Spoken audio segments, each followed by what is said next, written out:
Welcome, ladies and gentlemen, brothers, sisters, friends and enemies, comrades and carters, to Karthritis, episode 5. This one aptly named The Revolution. I think people will get it this time. For the record, I've never gotten it so far. Right, and that looks bad on me because I even explained it to you once. I'm joking. But that's okay. Okay, yeah, so this is Karthritis, a gang of old gamers, mostly kart related, who have grown old and need to talk about it. I think Matt's pretty young still. Oh. No, I think we're pretty much the same age, Carl. Okay. I'm 31. Yeah, I'm older. Yeah, I'm older too. Let's I'm also older. Okay, we're all old. 30 plus is what I said, yeah. All right. Anyway, I just want to mention briefly that you can find this show via the podcast apps. You can be so kind to subscribe there, so you'll get them as soon as the episodes are released. Also, there's usually a YouTube version, which I think someone eloquently called the director's cut, which comes full on with moving imagery and inside puns and whatnot. So that's usually a couple of days after the episode itself. Pictures of Clark speed shitting, stuff like that, yeah. We got the goods. Let's leave it at that. All right, so let's do the introductions again. I'm starting off this time. So I'll state my name and something that makes me proud to be from my country. Oh, Jesus Christ. Yeah. So my... yeah, it's a bit rough on the Americans, huh? I was just thinking that I wish Harvey was in this episode instead of me. Because he did 90 minutes on why he's proud to be American. All right. Well, you know, I always pick which question I'm going to ask based on the guests.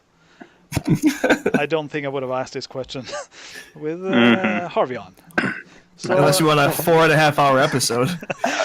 Which it would be the best episode, by the way. In a way, yeah. All right. Anyway, my name is Sargoth, and I hail from the land of ice, snow, fjords, Vikings, and mountains, I guess. Now that I mention it, those are probably the things I am enjoying about my country. The scenery. The people are so-so, the culture is fine, but the nature is stellar. +1. Yeah. Absolutely. So yeah, I'm KVD. I hail from the Netherlands. And I'm struggling to think of something that I'm proud of. To be honest, we always get second place and stuff, so we like to, you know, we like to give other countries their time in the spotlight. That's why. So we are a giving country. Good. Okay, well, I'm Joe Reinreb. This is a very loaded question coming from. So I'll speak as an American. What makes me proud of my country? I will say, to be, I guess, as loose as possible. America has something for everybody. I think there's a very vast culture here, even though we claim to not really have a culture. But I guess if you go to a certain part of the country, it's different than the other part of the country, which is different than that part of the country, which is different than that part of the country. So you don't really know what to expect.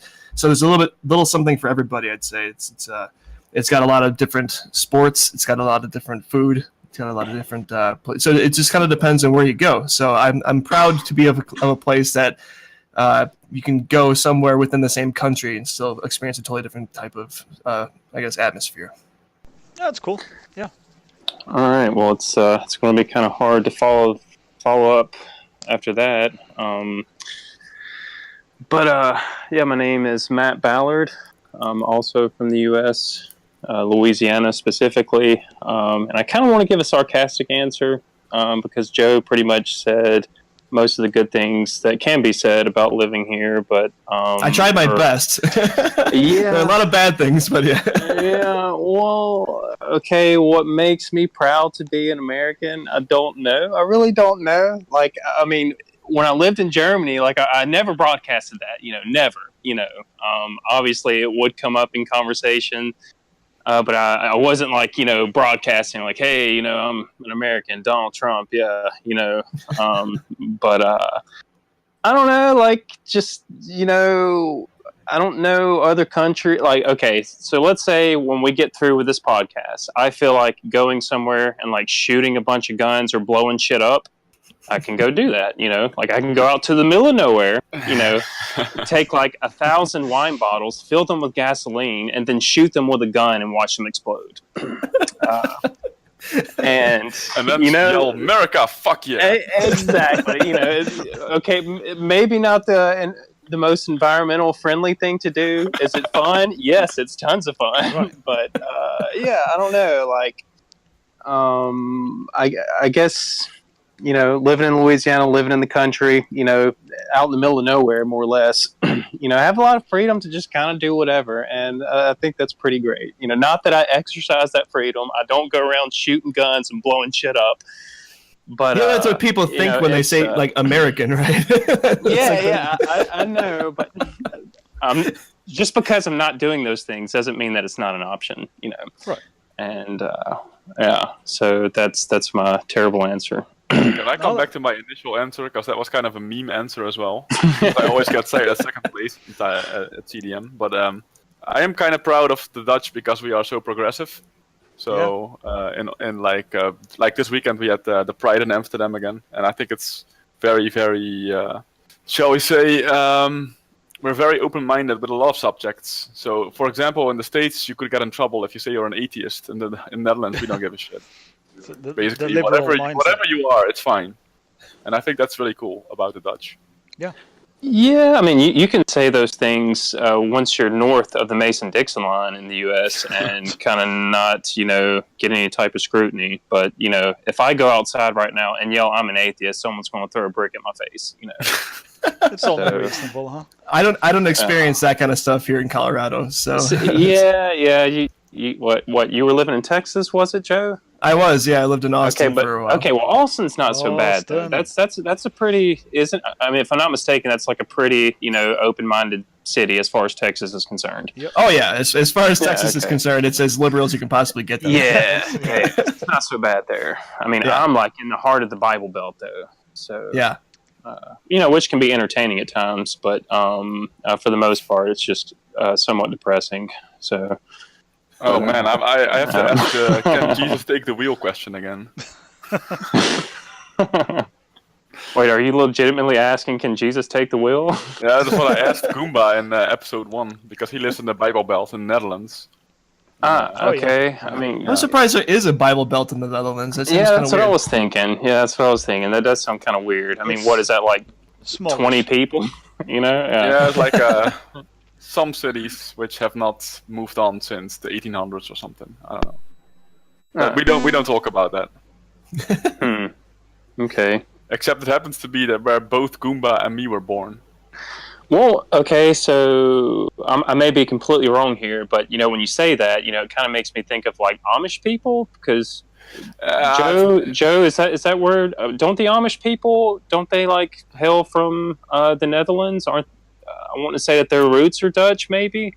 Like, I don't know enough about the Amish to make that call, but I think it's pretty close. Yeah. Okay. Like they wear black clothes on. And on Sunday they have to walk to church. They cannot ride, whatever, stuff like that. So, okay. No, that sounds like the Amish people. I think it's pretty close. Yeah. Okay, they kind of stray away from the modern world and keep things like very, very old school. Yeah, for example, vaccinations are a no-go.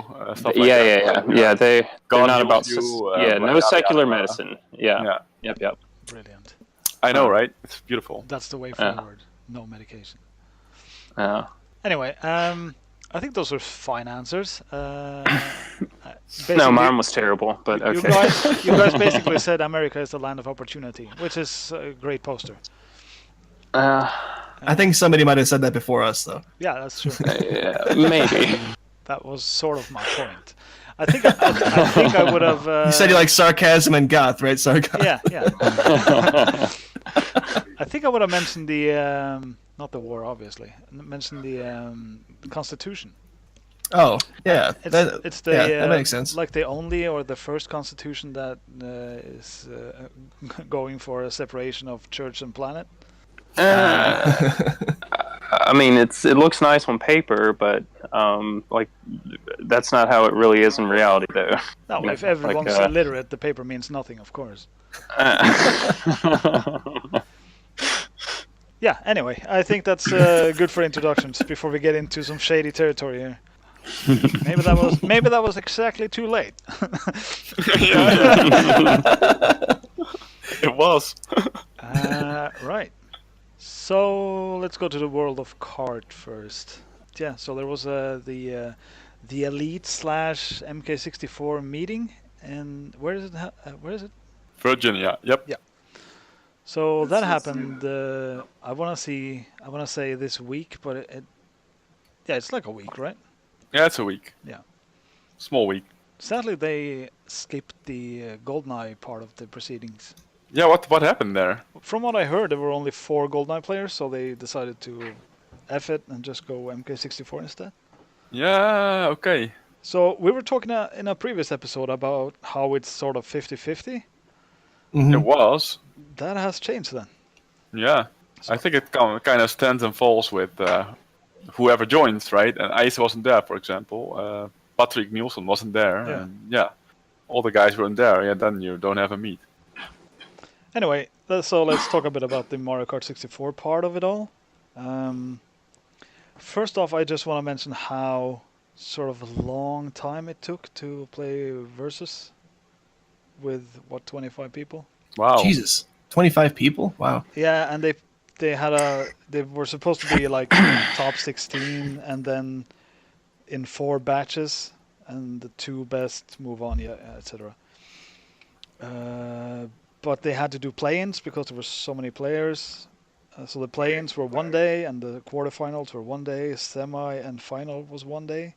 Wow. But it felt Jesus. It felt like it was even longer, like it was 5 days or something. It was just so slow because they only did the competition for a couple hours a day. Oh, right. So So it's basically The opposite of just CDM. chilling. Yeah. That's true. CDM is a bit on the heavy side Well, in terms of competition. yeah. But it's But that's what is happening. So it makes exactly. sense. And it was only versus 4-player. No other modes were played. So that's the criticism out of the way. The good stuff. The good stuff. There was quite a lot. I really enjoyed how they had 4 separate webcams for the players. Oh yeah. That was That's good. cool. And very easy to see who's who. And none of the guessing stuff. The video was fine, except there was no deinterlacing for some reason. But whatever, that's a pet peeve of mine. And the matches were pretty interesting all around. I guess we can spoil who won. You guys know as well, I guess. Yep. Yeah. So Becca Abney took it away, probably to no surprise of anyone. But he was in big trouble in the quarter and semifinals. You pulled through though. He almost went out in the quarters, actually. Yeah. He did a bit better in the semi. Probably some getting used to the format or jet lag or whatever the first few days. Well, it is like 4-player versus. You're basically delivered to the mercy of the gods in MK64. Like no matter how good you are, you can always have a lot of bad RNG swings and just go out. Like Dan Burbank, for example, probably suffered some bad luck to go out that early. Sure. Yeah, and that's my problem. My main problem with the like the newer Mario Karts, which I mean, I never played Mario Kart 64. I never had a Nintendo 64. Wow. What? Yeah, I know, right? I went from a Super Nintendo to a Sega Dreamcast. Didn't have a PlayStation. Never had a 64. That's so, unorthodox. Yeah, well, I mean, we were kind of poor growing up, so me and my brother rocked the Super Nintendo for years, which we were totally okay with, you know? Like, so many good games on that console. Oh. Like, even to this day, it's like my favorite console of all Totally. time. No you know? arguments here.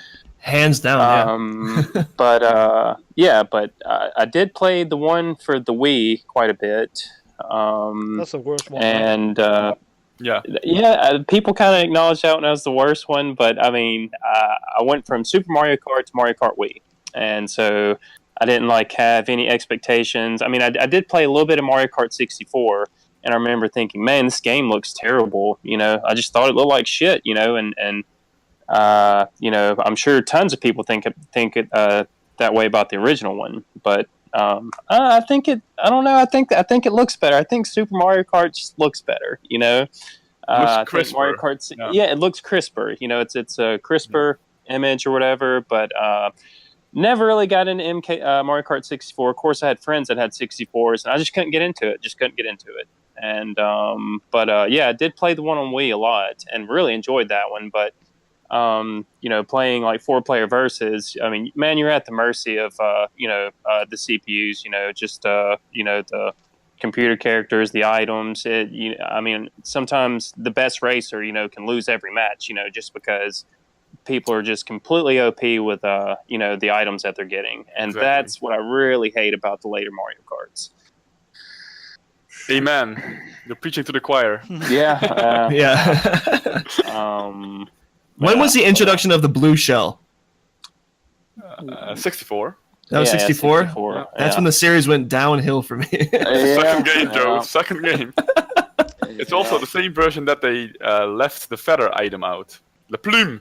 Yeah, La Plume. It's a damn tragedy, man. That item is great. Yeah. I gotta say the blue shell is not that bad in MK64. It's true. In MK64 it works. I mean, is it possible to dodge it at all?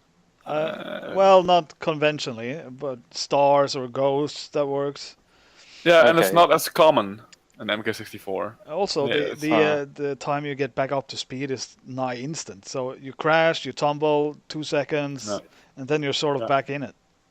That's nice. In SMK, it would be the worst item. Oh, yeah. Oh God. Yeah. In SMK, the worst item as it stands is lightning, or double lightning if you're mole. But that's, devastating. I always say, if I would take one thing out of SMK, it's zoom stars. Or I would just make them easier. The second thing would probably be lightning, to be honest. Or ghosts. Yeah, ghosts are almost as big as annoyance, I Yeah. think. Well, it's a good game, though. Oh, yeah. Doesn't need that much changing, but... We were talking about MK64. Did you guys watch much of the proceedings? I didn't see any of it. I mean, I didn't know what's going on.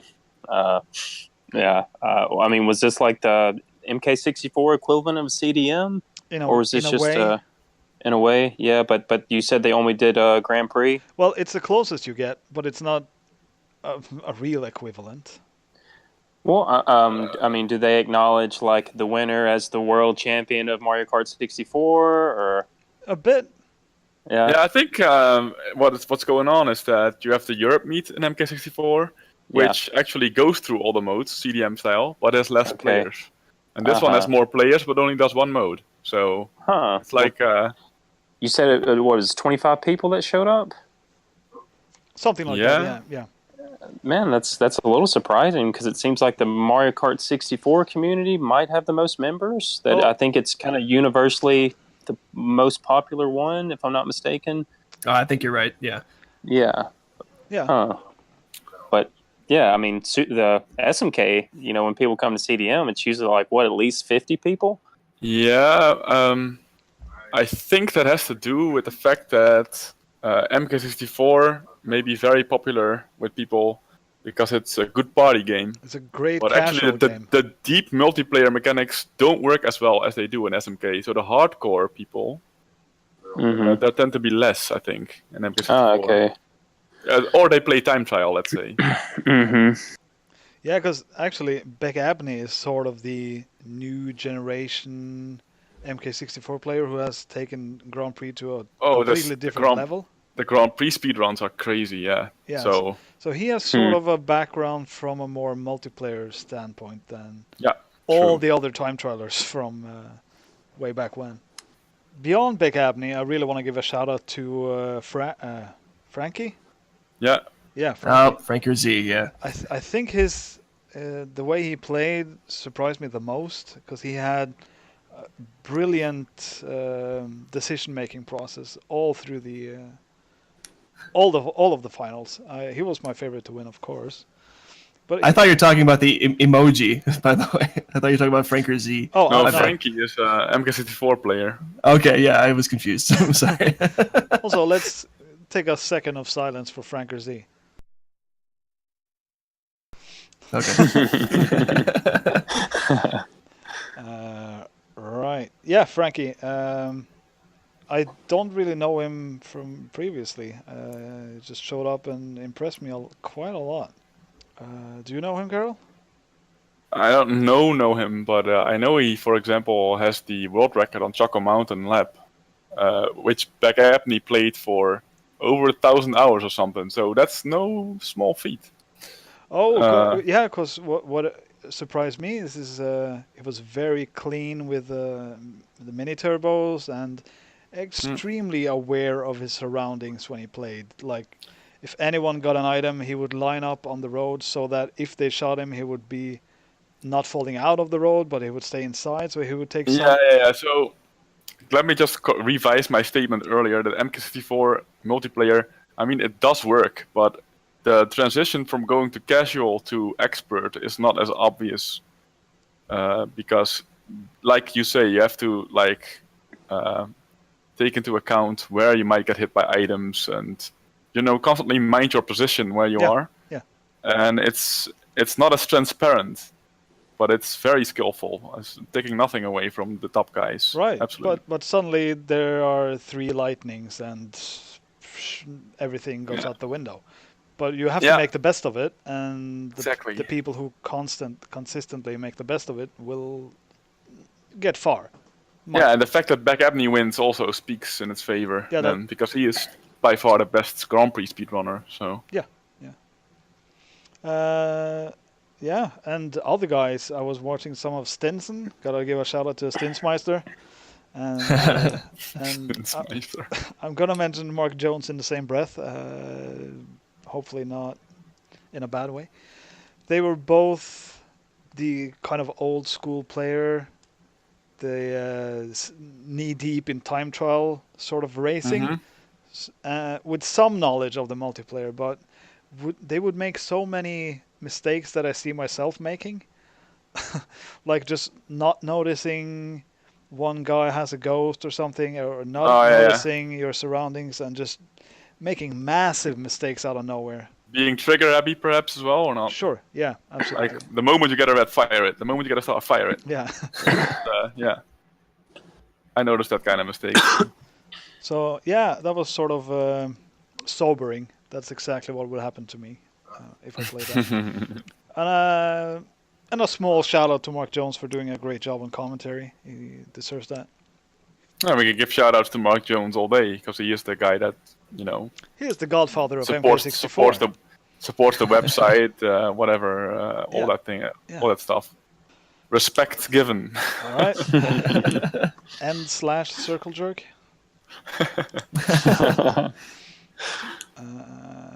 Let's see. Okay. I'm gonna mention something called. I think I mentioned something called Mari/O a few episodes back. Mm-hmm. Right. So that project has been put on hold, I believe. And they're playing Mario Bros now, huh? Yeah, Seth Bling. Yeah. And now there's another AI learning, what's it called? Neural network. Yeah. Yep. Running, which is called LuigI/O, which is just SMP1 played by AI Luigi. It's running on YouTube, not on Twitch. I've seen bits of it, yeah. Yeah.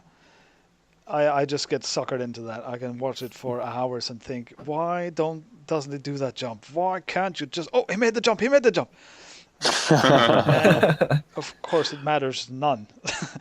He will get there eventually. Some stages take weeks. Some stages take less than a day.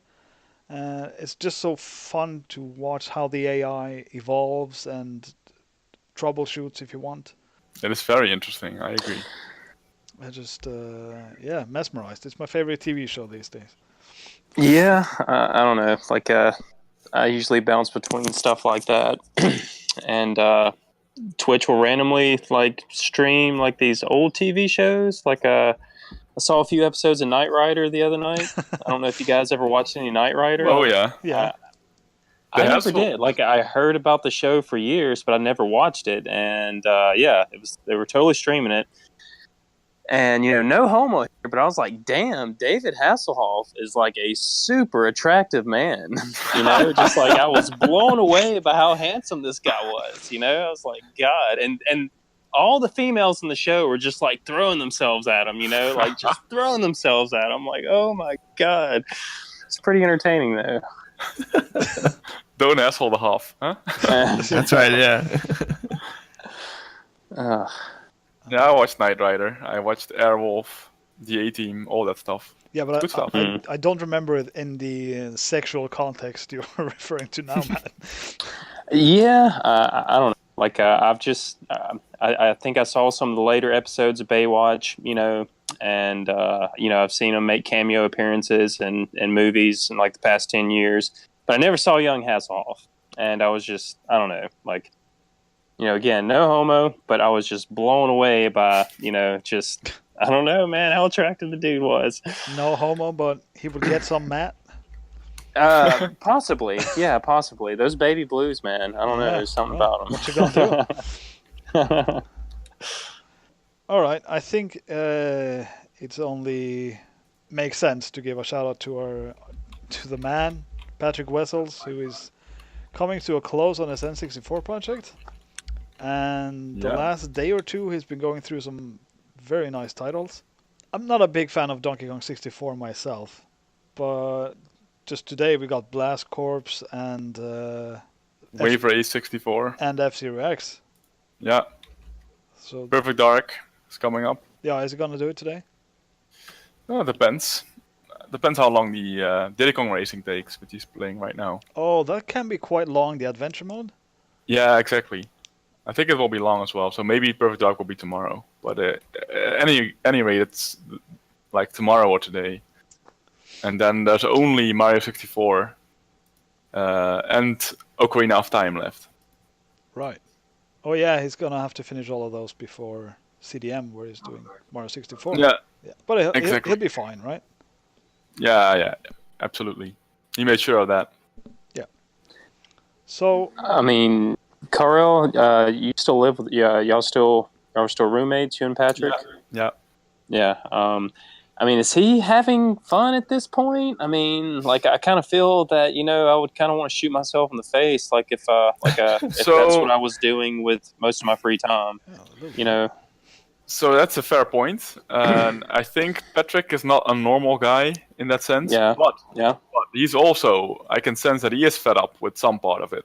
Yeah. So he's not like these games he's playing now. He could make a meal out of it. Let's say he could really play them and enjoy them because they are good games.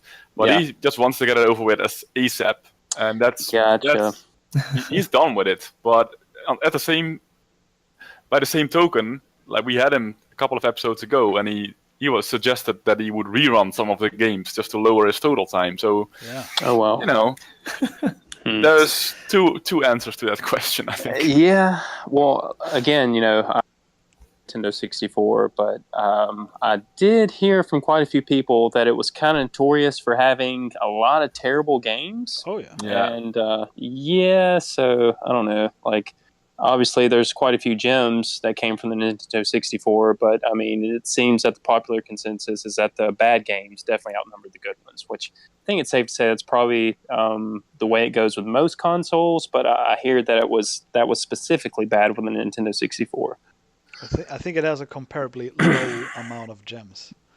Yeah, it has a lot of not finished products of mostly 3D testing. Yeah, I was gonna say it was a very ambitious console for the time, and I think a lot of titles kind of suffered the consequences because of that. But back to what Karel said. So Patrick is fed up, but he is not as fed up as you and me would be. Oh. Yeah. Okay. Fair enough. Yeah. But if you can get past the Chronicles of Aiden, you can get past anything. I miss Aiden. You know, it was a long, suffering endeavor that we all took part in, and it got us closer. You know. We're all better people for it.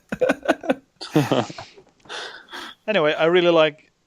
I've really changed my mind on when we had Patrick on the show. He was talking about redoing some of the games, like lowering his sum of potential best or whatever it's called. Yeah, and you were worrying about his mental sanity. Right. Well, yeah, more than usual.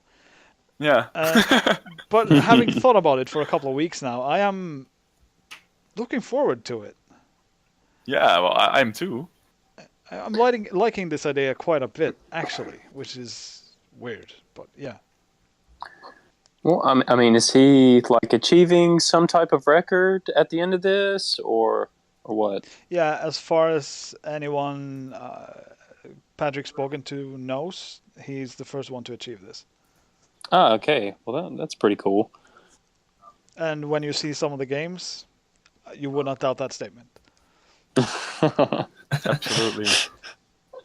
Shout out to Aiden again. So, Aiden also spawned the best quote in the entire challenge, I believe, which was when he was still starting out and his character had not leveled up at all yet. And the balancing in the game early on is terrible, right? So he had to face this boss, which was completely OP compared to what his character was at that time. And then he was really getting frustrated by he couldn't envision a way how he would beat that boss, and he said like, out of frustration, he just yelled like, "I'm like a fucking unborn baby against Rambo here," and that had me crack up so hard. Oh god! Right, I forgot that there were so many good bits about the Aiden playthrough. Yeah, not necessarily in the game itself, except for the sneaking animation, obviously. But the spawned maelstrom of stream trolls and memes, yeah. We'll never forget Aiden. Right, so Patrick's doing some very nice games this weekend, but we can't watch because too much other stuff is going on. I can't watch too much. I always have a tab up on my PC. But there's also the Midwest Speed Fest going on this weekend. Yeah, Indeed, our boy Dan H playing tomorrow. Yeah, make sure to catch that. SMK Grand Prix All Cups run. And there's a lot of other good games too, which we went through on the previous episode, so we won't spend time doing that now.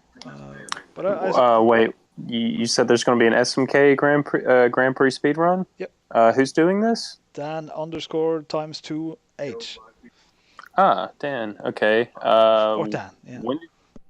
What time is this happening? We'll link you the schedule after the show. Okay. Cool. Okay. All right. Well, that's cool to know. Oh, Yeah, Dan was actually practicing this week Yeah. for a couple of times, so that was interesting. He put some effort into it. It's cool. He was practicing the mushroom on Donut Plains 3, Donut Plains 2, the feather on Bowser Castle 2 even, so he was going places. Alright. Yeah. Yeah, that's cool. I've seen some of the Speed Fest. I saw some Metal Slug and tail end of Link's Awakening. Good luck to those guys, but there's also another thing happening this weekend, which is Evo. yeah, the fighting game tournament, which was born in, I think the first time it was called Evo was 2002, but it's been alive since '98. It was called BBB, or Battled by the Bay, something. Really? I didn't even know that. So it's the 20-year anniversary or some shit, in a way. Yeah, so this weekend we have Street Fighter 5, we have Dragon Ball Z Fighter. I don't even know what that is. The Dragon Ball franchise has eluded me. Matt, you know quite a bit about Dragon Ball, right? As far as the video games go, no. I mean, Same. I've seen the series, Dragon Ball, Dragon Ball Z, Dragon Ball Super, and I'm currently watching GT for the first time, just to say that I watched all of it. But yeah, as far as the games go, I've got nothing. Same. All right. Yeah. And also there's Tekken 7 and Smash Bros, presumably? and 2 Smash Bros games. Yeah. Melee and Brawl, maybe. Yeah, that sounds about right. Yeah, those are very interesting actually. I do watch those finals, which will be tomorrow. Yeah, but the big kahuna is Street Fighter 5. Daigo. Yeah, he was in some trouble last night, but he pulled through, and he will be fighting for top 8 tonight. I think it starts in half an hour, the narrowing down from 324 to 8, which is brutal. Are we watching? Jeez. Yeah, I'm... So you think he's gonna make it? Well, Street Fighter 5 has not been his best game. No. He has had decent periods, but Ryu was neutered in one of the updates for the game, and he's complete garbage at this point. He switched to Guile, which took him a bit of time to get back into. He played Guile in the mid-90s in Street Fighter 2, but yeah, That's a while ago. doesn't really translate. But recently, the last 3 months, he has been arguably the second best player in the world. Who is this he that you're referring to? Is it a friend of yours or? No. It's Daigo Umehara. He's a Japanese fighting game. He's the fighting game god. Okay. GOAT. Okay. Oh yeah. I remember hearing about him way back in the day. I think maybe you introduced me to him back in like 2005, Sargoth. Yeah, something like that. Yeah. Yeah. Mostly it was Super Street Fighter 2, I think. Yeah, and Third Strike and Street Fighter 4, and he has won. If it exists, he's won it at some point. Yeah. Oh wow. He's about to crack the 40s, so he's getting older, but he's still doing well. And do I think it's gonna make top 8? Was the question. Yeah. I think it's about a 50-50. I really hope so. Like Joe, you also were the one that introduced Daigo to me, and it's a really inspirational character, Yeah, to say the least. He's sort of the Roger Federer of Exactly. fighting games. That's a very good comparison, by if the that way. helps. Legendary, yeah. So, I was visiting a French gaming festival called Stunfest 2 years ago. Oh yeah.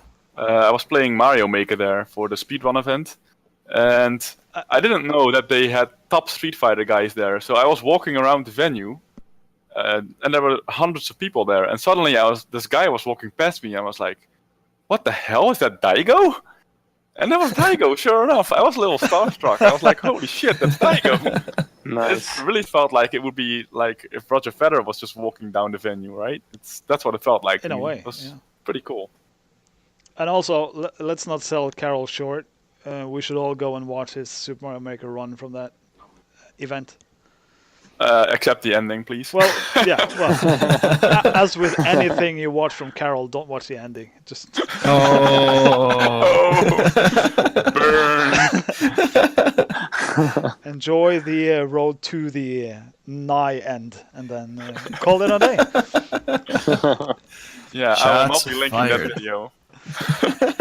Yeah, link that video. Also, to any new listeners or less aware listeners, most of the stuff we talk about in the show will be linked in the director's cut / YouTube version of the show. Indeedy. So I Except for maybe that one.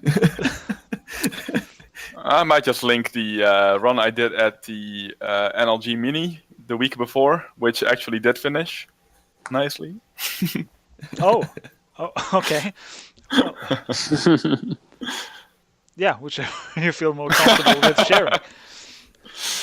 Yeah, I get to choose. It's fine. Anyway, the links in the video description of the show, well worth checking out. There's so much good stuff there. I use them myself sometimes and just get caught up in some old Summoning Salt videos or whatever. Actually, the sorry to interrupt you there, but the Stunfest one has very enthusiastic French commentary, so I might just link it for that alone. It's pretty entertaining. In French? Yeah, in French, like "Oh merde, putain!" Yeah, magique. You just summed up every French commentator ever. Yeah, exactly. Well, it's not hard. Good. Wow. All right. Yeah. So Also, shout out to Summoning Salt. I heard him mentioned. I think it's 4 for 4, 5 for 5 now. no, I think it was the left show. out of one episode Okay. somehow.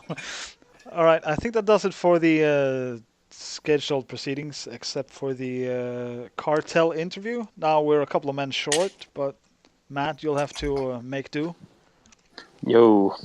All right. So yeah, I think everyone here knows that pretty much the roster for the Kartel is me, Eric Olden, who is also a pretty active member of the time trials community for SMK, and Kyle Randall, who's he's kind of a battle mode specialist, and Ben, who I don't know, he hasn't really done much at this point. Like he's one of those people who just has like, I don't know, a hand in like 50 billion things at once, and he just wants to, I don't know, be the best at all 50 billion of those things.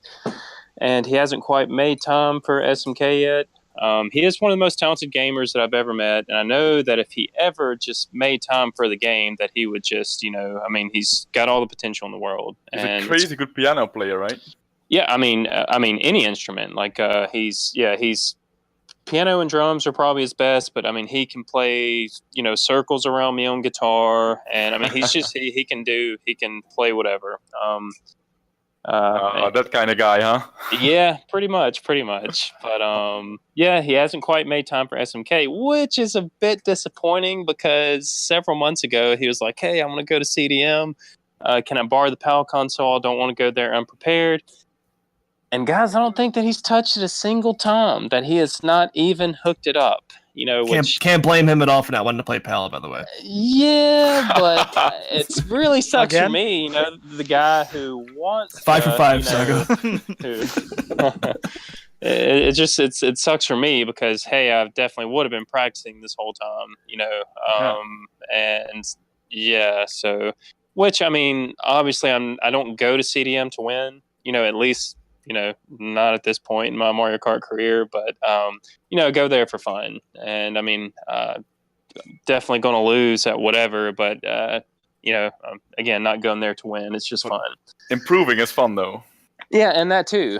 And I don't know, the past 2 times that I've been, which, the only 2 times that I've been, when the week's over with, I don't know, it just kind of like rekindles like a love for the game, which with that being said, like I definitely don't want to play for a week, after CDM because I've been playing Mario Kart for like 10 hours for the past 4 or 5 days. Mm-hmm.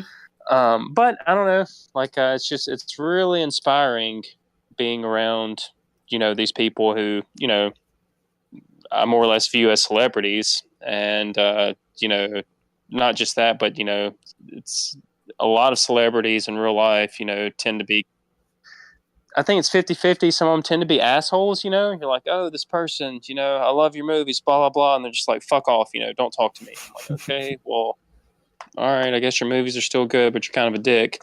That's not the case with this community. Like, everyone's just, like, super humble and super, I don't know, just super down to earth. And, yeah.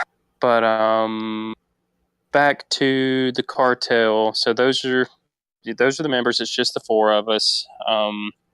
And I think Eric came up with the name. Like, Eric's a pretty punny guy. Like, I don't know, every other sentence that comes out of his mouth is usually, a pun. And I think that he's the person that came up with the name.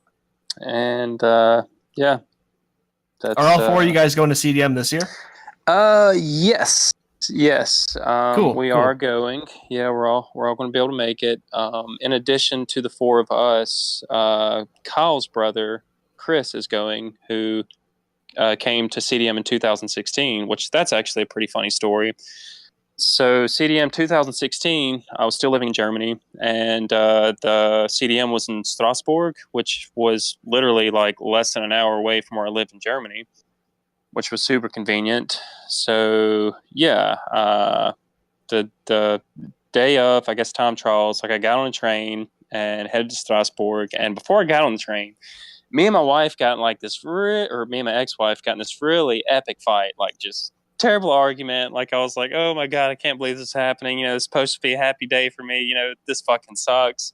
And I get to CDM, kind of in a bad mood, you know, like my spirits are slowly but surely being lifted. And, you know, I'm practicing some time trials, and someone puts their hands on my shoulders and starts massaging me as I'm playing. And I look behind me, and it's Kyle, you know, my friend Kyle from Monroe. And he didn't tell me he was coming. You know, I had no idea that they were coming. You know, like I'm just having the worst day ever when I'm supposed to be having the best day ever. And lo and behold, my friend's there. You know, in addition to him being there, his brother Chris and Chris's girlfriend Alex were also there. So that was just such an epic surprise. Wow, that's awesome. yeah, I know, right? I'll never forget that feeling, you know, and I was like, oh my God, it's you. But anyway, so yeah, in addition to the Kartel, Chris and Alex, who were there in 2016, will also be coming. And Alex, God bless her soul, you know, just so many French guys are just throwing themselves at that poor girl. Like, and I know it's going to happen again this year, but as entertaining as that was to watch, I don't know, like I kind of felt bad for her. I was like, poor girl, you know, all these sweaty dudes in this venue, just a bunch of nerds. It smells terrible in here. And I don't know, you have this fair maiden who's just being bombarded by all these French guys. So she's in the same predicament as David Hasselhoff? Just pretty much. Yeah, pretty much. Yeah. All right. But yeah, so we're gonna, I don't know, kind of take the story back a few more years. A lot of people, when I went to CDM in 2016, you know, commented like, hey, you know, you came out of nowhere, never heard of you before, which, you know, me and Eric just kind of jumped onto the scene. You know, we didn't really know anybody in the community. Actually, we didn't even know the community existed for the longest time. What the SMK community, for the most part, has been around and active since what, like 2003 or something like that, is it? 2002 even. Right? Oh, for the CDM? Yeah, 2002. Yeah. Yeah. Well, I mean, you know, as far as like the time trial site goes, like 99. Yeah. Oh wow. Okay. Yeah. Okay. Well, yeah. Like, started playing the game in 1992. You know, played for years. Put it away for a long time. And then I think it was like around 2010. I downloaded Super Mario Kart or put like a ROM on the GameCube or something. And no, it was the Wii. Yeah, I played. Got it from like the Wii Virtual Store. Played it with a GameCube controller. Which at this point, my Super Nintendo, I didn't have one anymore. Which, okay, let me backtrack a little bit more and tell you that story. So it was New Year's 2000. I think it was 2010. I was going to hang out with Kyle, you know, one of the 4 members of the Kartel. And yeah, I loaded my Super Nintendo up. We were going to play some video games, loaded some guitars up and some effects pedals and all kinds of stuff. And we were just going to have like a gay old time New Year's Eve, you know, drinking, playing video games, playing instruments, you know, just having a good time. Mm-hmm. So I'm loading my car up, right? I have to take like 3 trips loading my car. And on the last trip, when I went inside my apartment, which was like, I don't know, maybe 10 meters from my car in the parking lot, I go into my apartment and I come back with the next load, and my car door's open and I see like someone running away, and I was like, okay, what's going on here? So I have like 2 handfuls of stuff, and someone like got into my car and took like several bags. And in those bags were, you know, my Super Nintendo and like a dozen games. And one of the other bags was just like, I don't know, $300 worth of effects pedals for my guitar. Oh, jeez. So yeah, got robbed, ran after the guy, which, I mean, you know, I couldn't just like drop all the stuff that was in my hands immediately, you know. So I put my stuff safe away. It was nighttime, dark outside. And yeah, I never found the guy. Went around asking people, which, man, I swear, like, had I found the guy, obviously probably would have beat the guy up, and it would have took everything in me not to urinate on him after I was done, and God forbid I have to take a dump, like so pissed off about that, yeah. But so I go to Kyle's, get like stupid drunk, try to have a good time, take a nap, sober up a little bit, come back home. And when I get back home, in my parking lot is my Super Nintendo and the game smashed to pieces. So wow. Not only did the culprit rob me, but I guess he looked at this old console, was like, what the fuck is this? No one wants to buy this shit. I can't even give this away. So yeah, he comes back to the crime scene and smashes the shit up, Jeez. So yeah, like I don't know, but anyway, so didn't have a Super Nintendo. That's a story. That's a story. Yeah, I know, right? I know. Yeah. So didn't have a Super Nintendo for a minute, and so yeah, me and Eric are talking one day, and we're talking about, I guess, video games that we used to play, and Mario Kart came up. He's like, man, I used to be a beast at Mario Kart. And I was like, me too, and so we get it for the Wii and we play it, and which at this point I'm still playing with Yoshi, like the worst character in the game, and Eric is playing with Toad or Koopa, I can't remember which one, but yeah, so we're having lots of fun, and we decide, hey, this would be so much funner on the actual console. So I get another Super Nintendo, get Mario Kart controllers, and we start playing on that. And yeah, so we're practicing. We're a lot better than we were as children, and we're like, hey, I wonder how good other people are at this game. So we get on YouTube. Or like, I don't know. I think the first video that I saw was Gilliam's VL2 PAL 5-lap run. Oh, jeez.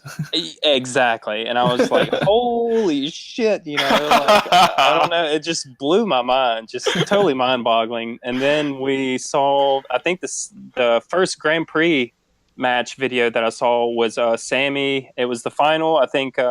It was a Grand Prix final, I think 2013 maybe, between Neo and Sammy. Is the 5-4? It was between Sammy. I think it was 2014.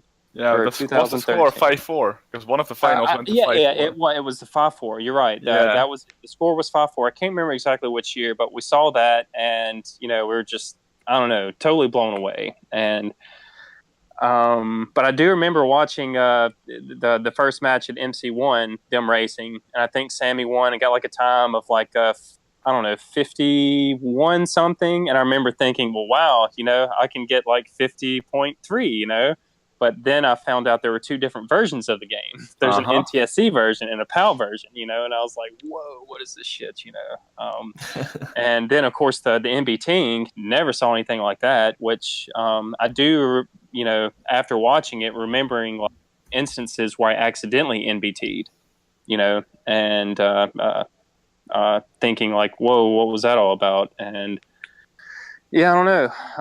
Discovered that there was this world championship that was held every year since 2002 was it? Yeah. Mm-hmm. Yeah, and yeah, I was just completely blown away, filled with so much regret that I never knew that this existed until now. And you were kind of late on the scene because you also enjoyed it as a kid, and most of us went through the same thing as you did, but then 10 years earlier, let's say. Yeah, exactly. And learning about it, 10 years ago versus just a couple of years ago would have, I don't know. I had so much more free time back then, to play the game as an adult. Like I don't really have or make the time that I want to play it. But with that being said, I don't know, learning about this community and just how big it is, how awesome it is, it kind of brings me back to when I was a kid, though. And I'm just having so much more fun as an adult playing the game.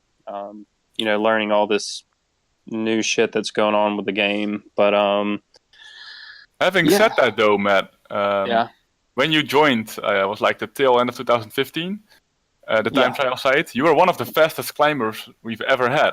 I think you arrived just inside the top 100, 99. It's very respectable for an entry point, by the way. That's a very high entry point. But after that, you just took off. Yeah, right? You got the Player of the Year award, you got to American Champion, so... I don't You know. must have been playing some. No. I definitely did. Like, me and my ex, we had opposite schedules. She was a full-time student, and my work schedule was opposite with hers. So, yeah, like I did have quite a bit of downtime there. Without having to worrying about When you were living entertaining in anyone Germany. else. Yeah. Right. So, yeah. I don't know, and I did make time too because I don't know, man. I just caught this time trial fever. I was like, it's because I never played time trial growing up. Me and my brother only played Grand Prix and battle mode. Never played time trials. Never played match race. And I look at the people who are really good at time trials, and like nowadays, and I guess way back then, and I think for the most part they were only childs. Like Karel, do you have any siblings? I don't think so. Yeah, I do, but You do? we only played Grand Prix in the beginning. But Yeah. she was not one of those people that she played games, my sister. Yeah. But she didn't play games as obsessively as I did. Like she would move on to the next game, and I would just get stuck on things I liked. Yeah. Which is explains the difference. But I had never played match race either. Okay, but yeah, I mean, just time trials just was not appealing, as a child. Like I had a brother, and we always played games together, so it was always Grand Prix battle mode. But yeah, but even after discovering the community, as far as like the World Championship and that stuff goes, it still wasn't a few years later until we, I guess discovered the time trial site, and. Yeah, so as soon as we discovered that was all she wrote, and I saw in 2015, November of 2015, the very first person from the community that I met was Neo, and I met him at some kind of gaming convention in Strasbourg, the same place that CDM would be held the next year, and I heard that Neo was going to be at this event, and again, like Neo's just like this celebrity to me, I'm like, oh. It's like 45 minutes away. Got to meet this guy. So that's kind of funny because we were mentioning that Daigo was like the Roger Federer of Street Fighter. Yeah. And of course, Neo would be the Roger Federer of SFK. Yeah, That's his actual nickname. And he looks like him too, Yeah, exactly. But yeah, so I go to this gaming convention in Strasbourg, November 2015, and no, actually it wasn't November 2015. That's when I went and chilled with you, Karel. You were the second person that I met from the community. Y'all had the Dutch meet, which was I think in November 2015. I think it was September 2015. Yeah, that I met Neo for the first time, and so I get to the place where he's supposed to be coming, and I guess putting on a display of his awesomeness, and I'm there playing with some of the French players who I can't remember their names, but I do remember seeing them at CDM the next year. I think Adrian was one of them. Adrian Garo. I'm not exactly sure how. Okay, yeah. So, playing with those guys, some Grand Prix, and I can't remember who I was playing, but it was Grand Prix 150 CC, and me and this other guy are playing each other. And Neo walks into the room, and I see him out the corner of my eye. I'm like, oh shit, it's that guy. I kind of had like one of those moments, in DBZ, when all the characters, all the good guys are like huddled together, and just out of nowhere, this very powerful, chakra just enters the atmosphere, and they're like, oh shit, that's kind of what it felt like. I was like, oh god, just the gravity and yeah, exactly. Just the gravity in the room changed, and he walks up behind me, and just like Kyle, like he starts massaging my shoulders. Really? Yeah. Yeah, but yeah, I don't know. Like meeting Neo, and I was not playing time trials at this point, by the way. But meeting him and just talking with him, and he was like a celebrity at this place too. He had like this like VIP badge on, and like he was like, "You want some food?" I was like, "Sure." And he's like, got me all this free food and stuff, and like we had like seriously like probably a solid hour of one-on-one conversation, which was really cool. Like I don't know, like he's one of the bigger names in the community, and he happened to be the first person that I met in the community. And got him. I was such a fanboy too. Like you're off to a good start though. yeah. Like I got him to sign my cartridge and whatnot, and he gave me like all kinds of pro tips. And I told him that I was going to the Netherlands. I think it was in November to go to the Dutch meet. And he's like, "Oh yeah, those guys are so great." He's just going on and on about how awesome Kartel is, and how drunk Aaron gets and stuff like that. And yeah, I don't know. It's a good time. But yeah, that was my first encounter with one of the big fish in the community, and second being with Karel, which at the same time. Me and Chris Wild rode to the Dutch meet in a car together. So I got to meet Chris Wild, which I guess technically Chris Wild was the second person in the community that I met because we rode together. But yeah, I don't know. Like Chris Wild certainly no slouch either. yeah. Universal Mario Kart champ. Yeah, but it was after the Dutch meet that that's when I really got into time trials like hot and heavy. It was after the Dutch meet. I don't know, went there and just got the famous Dutch PR smash virus. Sure. Yeah. Oh, Yeah. Infected. Then there. Yeah. But Eric, he actually started time trials like, I don't know, maybe a month or two before me, and he was just constantly on me. He's like, "Man, you got to get on this, it's going to sharpen your skills, blah, blah, blah." And then after hearing, Neo and Karel kind of say the same thing, I was like, all right, it's time to do this. But Eric would send me videos of him doing MBTs. I'm like, God, because I don't know, at least before I moved to Germany, it seemed like I was always just a little bit better than Eric at the game, and he's sending me these videos of him doing all these NBTs. I was like, well, fuck, man, I really got to get on the ball. So he played a large part as far as, encouraging me to, I don't know, I guess crack down and start fine tuning, the MBT aspect of the game. So it's funny. I had a list of questions prepared for you, but you've already answered 75% of it just by talking. I'm sorry. No, that's cool. That's cool. The only question I had left is, do you remember your maiden CDM match, and against who was it? Nice question, Karen. That is a very nice question. God, you know what?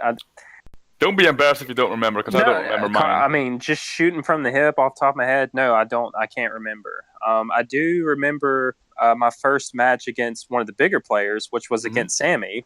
It was in match race, and I almost beat him at MC4. Almost beat him. I was ahead of him on the last lap. I was driving, really well. And I think he gets a star and just mows me down, right before I cross the finish line or something like that. I think it was on stream actually. I think it was on stream, so I should be able to find it. But I think it pretty much involved him getting a star and just mowing me down. Can I just interrupt for a second and put a pin in your sentence? I almost beat him, because that is the exact sentence everyone who plays Daigo in Street Fighter games will say. Oh, wow. Okay. I almost beat him. I almost had him. Everyone says that. And Daigo's never worried. Oh, wow. Oh, I mean, I doubt that Sammy was sweating when I was about to cross a few frames from crossing the finish line, but he definitely pulled it off. So. Well, that was one track, right? No. You're right. I mean, he destroyed me the previous... I'm not trying to take anything away from the story. No. Take any victory against that I can get against the Godfather. It's just which by the way, guys, I don't know if y'all noticed this on the registration, the list of participants, but his nickname isn't the Godfather. Did y'all notice that? It's something else. It's Sammy SMK or something like that. No, that's gotta be changed, man. Dude, I know. I was disappointed. I was like, "No, bro, you're the Godfather." Yeah, for better or for worse. Yeah. Okay, that's surprising. But yeah. Does he call himself that now? I know his message board nickname used to be that, or still is. I don't know if he calls himself that actually. But I know I think I get to take credit for naming him that actually, but I'm not entirely sure. Not that it matters anyway. Just to keep on the topic of Evo, Daigo is called the Beast since late 90s, and I think it was 3 years ago when he finally embraced it himself. So people were just calling him that as a nickname for 20 plus years, and then he went, okay. Yeah. It's a pretty epic nickname. Yeah, but Doesn't cut any corners, well, it's just something about acknowledging, yeah, I am pretty great, aren't I? Yeah, I mean, I guess he sounds like I guess he's a pretty modest guy. Yeah. Yeah, okay. Yeah, it's almost cliche Japanese, but it's true. Yeah. I have meanwhile cheated and looked up. I think this may have been your first match in CDM, which was against Jay. Is that correct? Ooh. Match race Jay. Yeah. I'm not gonna say the Karel, score. I mean, okay. Well, you might as well say it now. 4-0. Yeah. Which could have been worse. I do. Could it have though? Not in the group stage, but But yeah, actually, I do remember that. And I think that at some point shortly after that match, that I played Harold too, maybe, or maybe I'm thinking of CDM last year. But anyways, like I do remember playing Jay. And like the whole time he's kicking my ass, like he's giving me tips. He's like, "Hey, you should have done this with the green shell. You should have done that." And I was like, "Well, that's cool, So, I can't remember if I played Harold that same year, if I'm thinking of last year. But when I played Harold in Match Race 2, he was doing the same thing. Like he was like genuinely like giving me helpful advice. Which obviously I'm not a threat to him. Like I'm not gonna take this advice and like kick his ass the next match, but. I thought that was really cool. That's cool. Like, I also have that experience with when I was going to meetings for the first time, like international meetings. I was already good at racing, but I had almost never played battle mode before, and there I was playing Drew, and Drew was constantly giving me advice. You shouldn't have done that. You should have done that. You shouldn't have done that. You should have done that. And it's like, oh wow, this is really useful actually. He was kicking my ass, but at the same time I was getting. Like a masterclass. It was nice. Yeah. So today, he's still kicking your ass, but he's not giving you pointers anymore? I think he still does that, actually. Yeah. I think the only people he doesn't do that with is like Scoop, Geo, Neo, Sami. Or even maybe against Sami. I don't know. Right. Yeah. Also, a quick shout out to Scoop for giving you the opportunity to find Matt's first match this fast, right? Yeah, absolutely. Yeah. Scoop does a ton of work for the SMK community outside of SMK itself. Mm-hmm. Yeah. And on that note, of course, he designs the CDM posters every year. And today we received a big box in the mail with 75 A3 size CDM posters of really, really good quality. So, nice. Yeah. Nice. And also an A0 huge format poster, which is going to be in the venue somewhere, probably the front door. So that's cool. Mm-hmm. Really nice to receive that mail today. So, Karel, are you just like going to be crashing at your house during the week and just driving to the venue? No? Are you staying at the hostel too? Or? I'm staying in a hotel in Alphen. Hostel, okay. The gutter trash. Matt is going to be staying at the hostel. Oh, well, yeah. Good luck with that. It'll be fine. But yeah, I basically, as being part of the organization, I felt like I should probably be there at every moment that I'm needed. So I'm just staying at a stone throw away from the venue, basically. Nice. I felt that was the healthiest thing to do. Is this?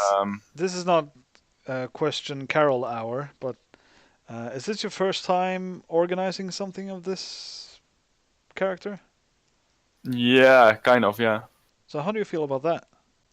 It's a hassle. It sure is a hassle. Well, all sorts of things went wrong already, but for now we have managed to at least save the event. Oh. And let's see how it goes next week. It was looking bad at some point, I take it. Mm-hmm. Wow. Yeah, pretty bad. Yeah. I won't go into details, but the hostel has changed locations. Okay. All right. I'm assuming better, right? Yes, I think so. Okay. The hostel that we had intended was booked fully Okay. before we could book it. Gotcha. And the one that we got instead was more or less the same kind of deal. Gotcha. Yeah. So, but it was a bit of stress, of course, Mhm. to do that last minute, sort of. And yeah, it is quite a thing to be organizing an event of this magnitude. Even though it's only 60 people, there's still a lot of logistics involved, especially because the CDM organization is based entirely in France and made up of French people, and Very all our French. resources are French or in France, located in France. Yeah, so there's that, and it's the first time that the CDM will ever be held outside of outside of France, basically. So Mhm. all that is challenging enough on its own, without the already initially challenging aspect of just organizing such a thing. Mhm. So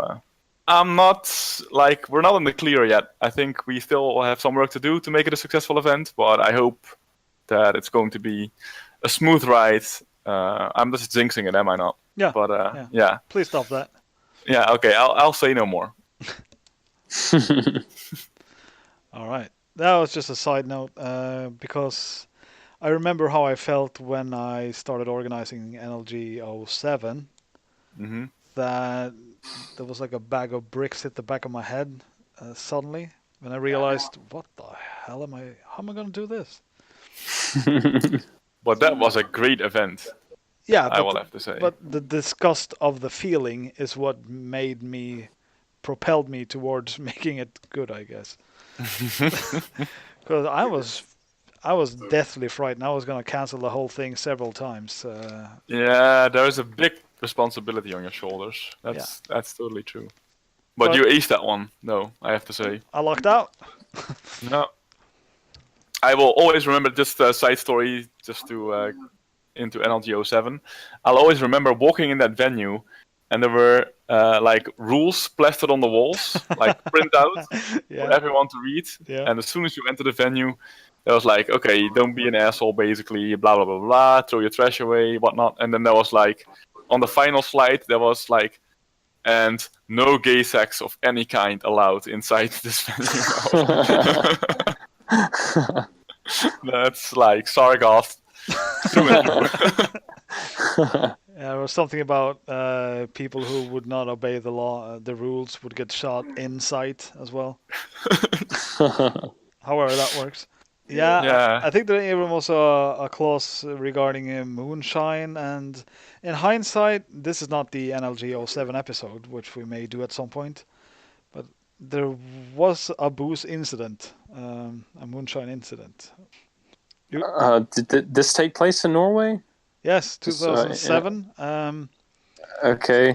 So you guys have moonshine in Norway? Moonshine? Yes. Very, yes. Okay. Okay. Is it legal? Okay. Well, I mean, that's how it is here. Not as such. Gotcha. Okay. I'm just curious. Yeah, but drinking regular booze from the store in Norway will get you bankrupt pretty fast. Yeah, that's a slippery slope. The thing is, you're sort of allowed to make moonshine for your own consumption. It's the selling they don't like. Gotcha. Mass production and selling. Gotcha. Anyway, I'll make the moonshine story short. Mm-hmm. So I think we were done for the day. The tournaments of the day were done, and the next day was a slow day or something. I forget the details. Anyway, I brought down 1.5 liters of 92% alcohol moonshine. Right, nice. The good stuff, top shelf. Yeah. For the guys to wind down and relax, have a good time, play some poker maybe. I forget what the plan was. Play some circuit breakers, certainly. Destroy your esophagus. Yeah. While you're at it. Yeah. Destroy Illu. That's a different story. Anyway. Yeah. So the two geniuses, by the names of Drew Blumfield and Patrick Wessels, were making food, probably for the first time in their lives, especially food that doesn't involve a microwave. So they were gonna make rice and chicken or something. And I left the venue at this point. I was going back to my home, which was quite nearby, just for a bit. And when I got back to the venue, they were asking, so how... No, I was asking where's the moonshine, because I wanted a bit of karsk, which is moonshine and coffee, which is the best thing people can Oh man, experience. moonshine coffee, huh? Yeah. So I was asking for the bottle, the liter and a half, which could not have been consumed in the time I was gone, and I couldn't find it. Not without imminent death, no. Right, imminent death. You may have been able to consume it. Yeah. So I was just asking around, and I got no good answers. And then I found the bottle empty. So I sniffed it, and yeah, this was definitely the moonshine bottle, but there was nothing left. So okay, maybe they put it into a jug or smaller bottles, or I don't know. So I think it took me like an hour, 2 hours to get to the bottom of it. But the aforementioned genius chefs had emptied the entire bottle of moonshine into the sink and filled it up with water as a measuring unit for the rice. Oh my god, no. Oh man. That's So did someone get punched in the face? Well, they were reluctant to admit who it was at first, but I think they took the blame. Both of them took the blame at some point, and they offered to pay me back or something, but that wasn't the point at all. I don't. Yeah. Well, you wanted your moonshine coffee, and that was no longer an option. yeah. Well, I kind of wanted everyone to have a taste because it's sort of a thing. You know, Yeah. It's like coming to America and tasting, I don't know, cheese. Cheese? Nah. Burgers, man. Yeah, cheeseburgers. God, like all the cheeseburger jokes living in Europe, man. Like seriously. Well, man, I don't even like cheeseburgers. But Matt, you're completely in the position to fill in the blank here. What would you serve, or have people experience if they Okay, all right. So if you guys came and visited Cajun? me in Louisiana, yeah, I would give you all some jambalaya or some crawfish or shit like that. Yeah, it's spicy food. You know, no cheeseburgers, no McDonald's. Yeah. I was in the States for a road trip for 3.5 weeks in the spring, and we had the unfortunate situation where we had to go to the McDonald's twice during the trip. Like there was nothing close, and we had already driven the entire day, and boy did it suck. Like the McDonald's over there is a lot worse than over here. No, big time. The people that work there are basically, I don't want to be too antagonistic, but go for it. Not clever. Let's just euphemistically state it as such. Well, I actually did have McDonald's a few times living in Germany, and like I definitely noticed like, hey, this shit tastes way better over here than it does back home. You know. And the first 2 times I ordered milkshake, I got water. So. Oh wow. It was that bad. Oh man. Yeah, that's pretty bad. Anyway, so yeah, fish. You would serve us fish. Yeah, that too. Cool. Yeah. I do want to come to Louisiana once. I think it would be quite a trip. Yeah, I think that you would. Yeah, okay. We could have fun for a few days in Louisiana. I think that you would probably. I was going to say you'd probably have more fun visiting Joe. And Joe, you said you live in Denver? Joe already left. Oh, he left 30 minutes ago. Yeah. Did it? Oh, well, thanks for saying goodbye, Joe. I thought he was being really quiet the whole time. Don't cut that out, Sargas. Don't cut that out. Okay, but yeah, Denver, your money would probably be better, or time would be better spent in Denver. Which, with that being said, like, I mean, you went to Wyoming, you know, you went to Yellowstone, so I mean, Yellowstone. I love it there. Yeah, it's. I don't know. I was super jealous and happy for you at the same time, but mostly jealous because I live over here and I've never been to Yellowstone. And I almost went a few years ago with Ben and a mutual friend of ours. Mm-hmm. They went over there for like 10 days because this very wealthy person, I can't remember what state he lives in, but he buried $1 million in Yellowstone. Yeah, we called with him that as well. Yeah, and to my knowledge, no one has found it to this day. And exactly, and this is something that this guy's done before. It's still going, indeed. Yeah. Like this person has done this before, and people have found, every time, the money that this guy buried, but this time, so far, no one has found it yet. And if you don't want it to be found, put it in Yellowstone. It's so huge. It's actually kind of dangerous to venture everywhere. Yes. I mean, they went in there just, with tents and, I think maybe, some pistols and knives and shit and food. And they said one morning, I think that there was like a buffalo that like peeked its head, like a young buffalo that like peeked its head in their tent or something. Kind of freaked them out, because those guys are pretty massive. And, I don't think they're notorious for being aggressive, but, any large mammal, when you get close to their children, they kind of go ape shit on you. But that's the story about a moose in Norway, right? In your garden, Sargoth. Oh yeah. Yeah. Last year, I think I've seen it this year as well. If that's the moose you're referring to. Yeah. There are several. You approached it when I had a kid, right? In a drunken state. Well, yeah, I got a bit of flack from the missus for that one. Justifiably so, maybe? I just wanted to say hello. Come on. Yeah, there's been a moose or moose and a cub walking around the most dangerous kind. Yeah. That's the one you don't want to fuck with. Yeah. So it spent, I want to say, 3 or 4 months there. Just this is a not heavily residential area. What should we call it? Yeah, it's the wild, pretty much. Well, there are houses nearby each other, so it's not densely populated. There's not very many people living there. No, it's not. No. Yeah. And yeah, it's just walking between the houses, and there's like a very small forest area between the houses where it just walks back and forth. I just stayed here for a long time during the winter. I always like to tell the story that we were hiking up a mountain, and then we came back a little later than planned, so we had to drive through Marius' place back. We had to drive in the night, in the dark.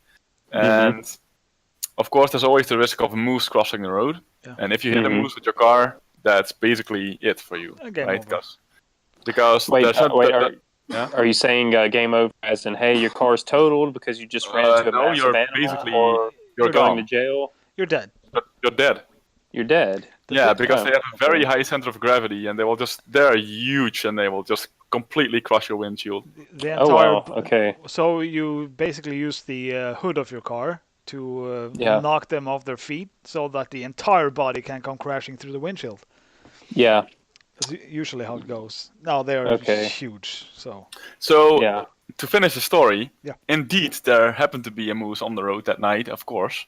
And Marius hit the brakes hard, and I hadn't seen it yet, but Marius said, "Oh, there's a moose!" And so I was looking, and there it was already off the road, on the side of the road, and this was like a fucking dinosaur. I'm not even kidding. It was so big. I was completely shocked. I know I've seen big deer, but this was twice as big as I've ever seen.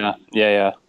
It was like a giraffe, but without a long neck. Yeah, seeing pictures of the moose does nothing. When you see them in real life, they're freakishly huge.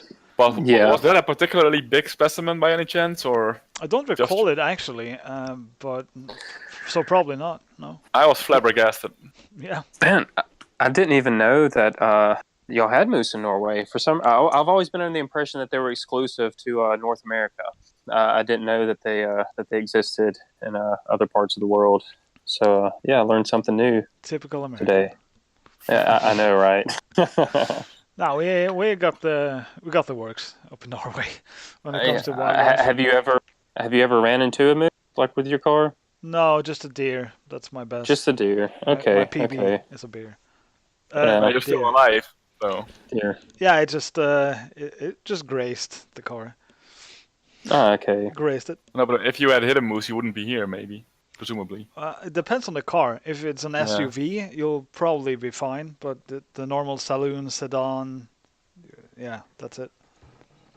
I had a deer one time that ran into my truck. Like it ran into the side of it. You know, I didn't run over it, but it ran into the side of my truck, and it broke its neck. Like it immediately killed it. It had this huge dent in the side of my truck. Yeah. And I stopped. You know, backed up, looked at it. It was dead. I just threw it in the back of the truck and brought it home. So there's a couple of laws against that, but okay. Well, it was wintertime. The meat was good, so I wasn't just there. So me and my dad skinned it, and we had 90 pounds of deer meat. You know. Yeah. So.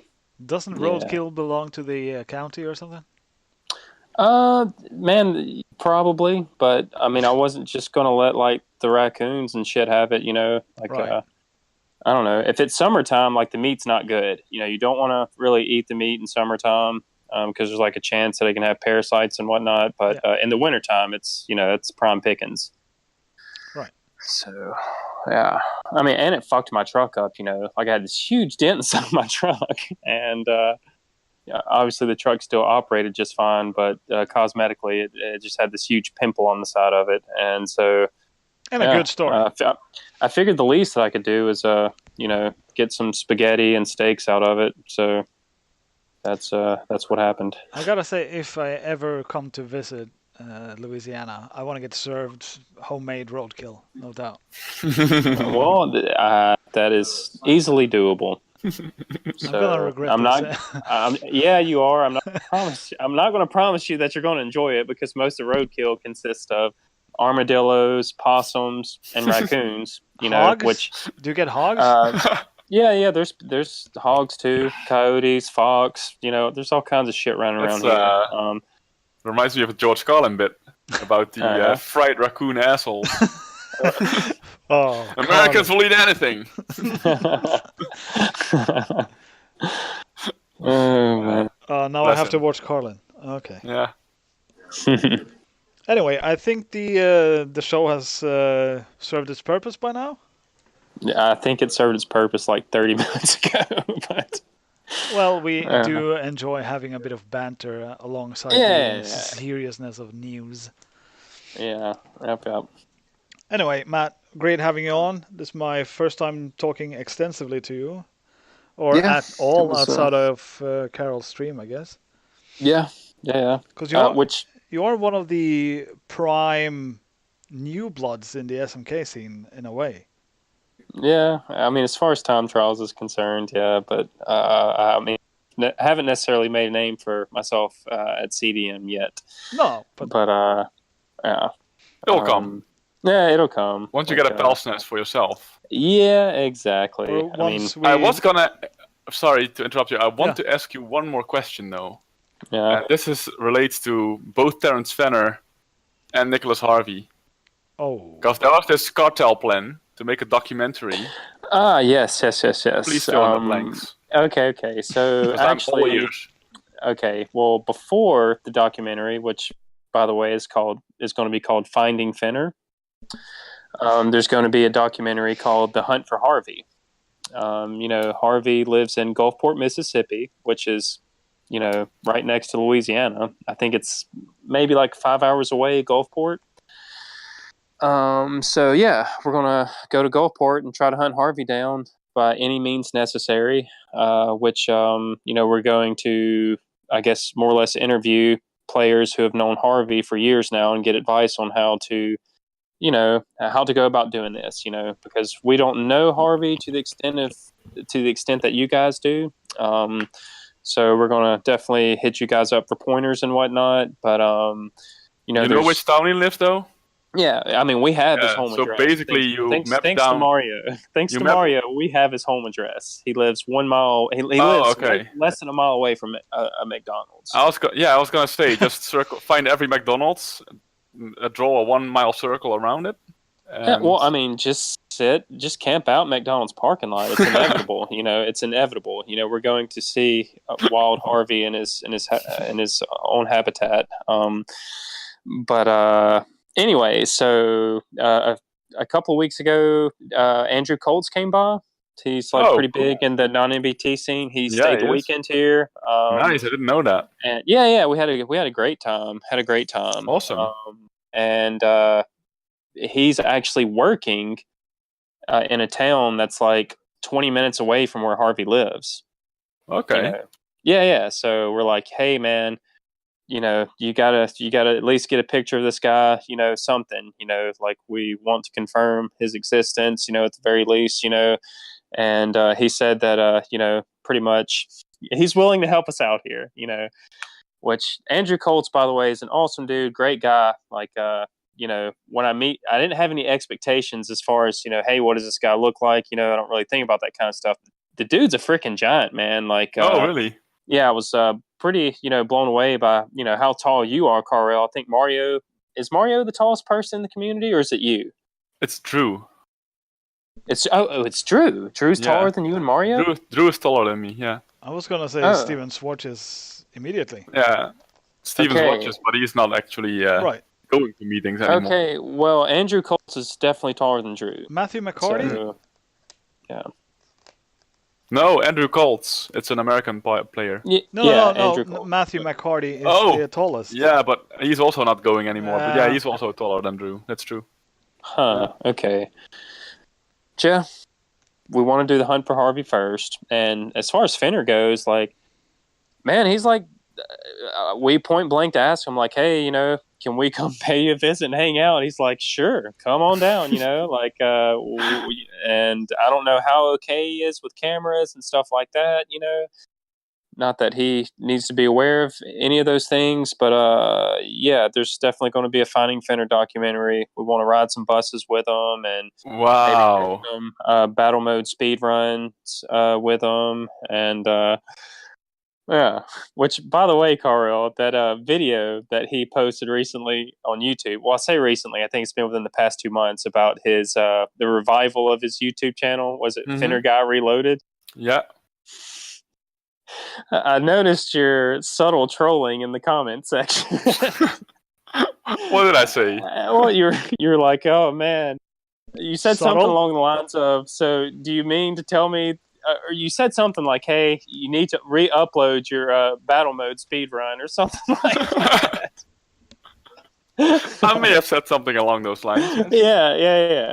Someone asked him, they're like, hey, do you have you need to re-upload your MC1. He's like, I don't have access to that video anymore. Well, Kartel, if you can remember the video that Kyle made like a year ago with me and Aaron playing match race and a certain Fenner, I can remember, going sure. back I'll and never forth forget. across the. Okay, there you go. Well, Kyle obviously has that video. The 5687 video, his MC1 run, because he used the soundbite from that video in that video that we made. So Kyle has a copy of Fenner's 5687 video, and Fenner no longer has a copy of this. So we have a really epic bargaining chip here.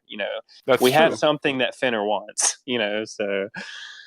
I don't think Fenner is going to be dodgy at all, actually. I think he's really welcoming you guys. No. It sounds like it, but if necessary, we have a pretty epic bargaining chip, with that video of his that he himself no longer has. As long as he has to take no airplanes, you're fine. Yeah. Yeah. Oh, those are airplanes. They're literally statistically the safest form of travel, but he refuses to get on one. Airplanes crash mostly. Yes. Oh, man. All right, so that's that. Hunt for Harvey, Finding Fenner, coming to a theater near you, hopefully sooner than later. I literally can't wait, and I say that without a hint of sarcasm. Right, take my money. Okay. Where can I throw it? Man, you can come, dude. And here's an okay. As far as that goes, we were thinking about like having some of the big guys come along, especially for Harvey. Fenner's going to be easy, but the hunt for Harvey, like the elusive Harvey, that's going to be that I think that's going to be more of a task. But man, I feel that if Mario, you, Karel, Sargoth, I'm not sure how close you are to Harvey or how aware Wouldn't say close. of you he is. Okay, okay. Well, let's just say Mario and Karel. Like, I think it's safe to say that he's a fan of both of you guys. And I think that he could not refuse a visit with y'all two. That he couldn't, And I'm just in my mind. I'm just making up like a spectrum of people. Like you have a spectrum of different people, and then Stargoth and Harvey would be on opposite sides. I mean, man, like, gotcha. But like, as far as like this quote documentary goes, man, we're not trying to troll the guy. Like, no, not at all. Like, man, we want to give the world what the world wants, which is, hey, we want an inside story, an interview with Nicholas Harvey. Like, I'm fascinated with the guy to no end. Like, I know that 50% of the people on the forum probably look at him in a very negative light. And which, I can't really blame him, because he does have some very back-assward views of, just reality in general, like his political views, his religious views, they're just, some of them are just batshit crazy. I get it. But I don't like, when I think of Harvey, like, that's not necessarily what I think. That's not how I view him. I don't let his batshit views define who he is. Like, he is, in my opinion, he's a very charming individual. He's very charming. I think that he's got a good heart, despite his batshit crazy views at times. I don't know. I just think that he's a very charming character, that he's an iconic member of the forums. I actually agree with you. Yeah. On that. So he has a few very opposing character qualities united in one person, and that's really interesting by and of itself. There's definitely an untold story about Harvey. Yeah. So whether it's whether we have to take them to a Golden Corral, which is like the mecca of American buffets, it's a chain of buffets called the Golden Corral. Whether we have to take them to one of those or get them some kind of female escort, I'll do what it takes. I just want to get an interview with a guy. I want to sit down, play some Mario Kart, crack open a few beers, and I don't know, just have a good ball of time. Yeah, exactly. All right. Yeah, that's cool. So that's that. That's a nice. Yeah. Well, to end on this note, one of my favorite parts of listening to these episodes, which again I've only seen the first two, is the intro music. That really epic metal cover of Mega Man 2. Like who? What band is that? Is that a certain band? A certain guitar player? Do you guys know? I know. I certainly know. Whoa. Yeah. See what I did there. Carol knows too, unknowingly. Yeah. Because me and Carol went to a concert with this band in Hoofddorp. Really? Is that the name? No. Okay, was that the name of the band, or is that the name of the town the concert That's the venue. I'm just trying to make Carol realize. Okay. Are these the guys that played that version? Yeah, they're called Persefone. It's what the fuck? I didn't know. Easily the best metal band from Andorra. They're very good, actually. But also probably my favorite new-ish metal band. They're not new per se, but they're doing stuff in a new way. And this Dr. Wily cover was just sort of a fun thing that they just recorded outside the studio. And I didn't know they did that kind of stuff. That's really cool. Yeah, they're big gamers. Do give them a listen, Matt. Persephone. It's very, very good. Definitely, because I'm really big into video game metal covers or whatever. That's not what they do, though. But yeah. No. Yeah, I know. But I've heard quite a few Mega Man guitar covers, and I don't know. Like, I just really enjoy listening to that intro music. Like, touches my soul. That's good, but it sort of shines a bad light on us, Carol, when that's Matt's favorite part of the episode. But No, I said it's one of my favorite parts of the episode. Yeah, it's a nice way to start the episode off. All right. No, yeah. Metis likes music, so Yeah. and I do too. I can see where he's coming from. Right. Yeah. I agree. I Alright. find myself humming that tune whenever I'm editing the episodes or listening to one. I'm just humming it the rest of the day. Yeah. Nice. Yeah. I think I gotta get back to Evo, guys. Yeah, sure. All right.